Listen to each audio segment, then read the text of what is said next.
আমি বছৰি ক্ৰমে বৰ্ধিত হাৰত 4.5 নিযুত টনকৈ বেছি খাদ্য সামগ্ৰী উৎপাদন কৰিব লাগিব। কিন্তু বৰ্তমান দেশত অৱস্থাত চালে দেখা যায় মুঠ জনসংখ্যা প্ৰায় 30% এতিয়াও কৃষি ক্ষেত্ৰত স্বাৱলম্বী হ'ব পৰা নাই আৰু পুষ্টিকৰ আহাৰো যোগাব পৰা নাই। মই এগ্ৰিকালচাৰ মিনিষ্টাৰৰ লগত পাতিছিলোঁ, তেওঁৰ ওচৰত আনচাৰে নাই কিমান হৈছে দিয়ক বুলি।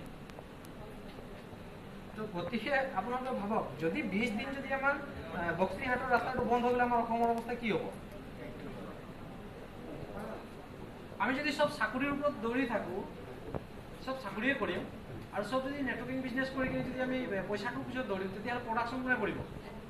আজি আমি ভালকৈ প্ৰডাকশ্যন নকৰাৰ কাৰণে, আমি অৰ্গেনিক ফাৰ্মিং নকৰাৰ কাৰণে আমি মানে যিটো আগতে 110 বছৰ 20 বছৰ জীয়াই আছিলে মানুহ, আজি কি হৈছে 70 বছৰ 60 বছৰতে বেমাৰ ষ্টাৰ্ট হৈ গৈছে। আৰু যিখিনি কষ্ট কৰি দিন ৰাত কষ্ট কৰি কিনে আমি যে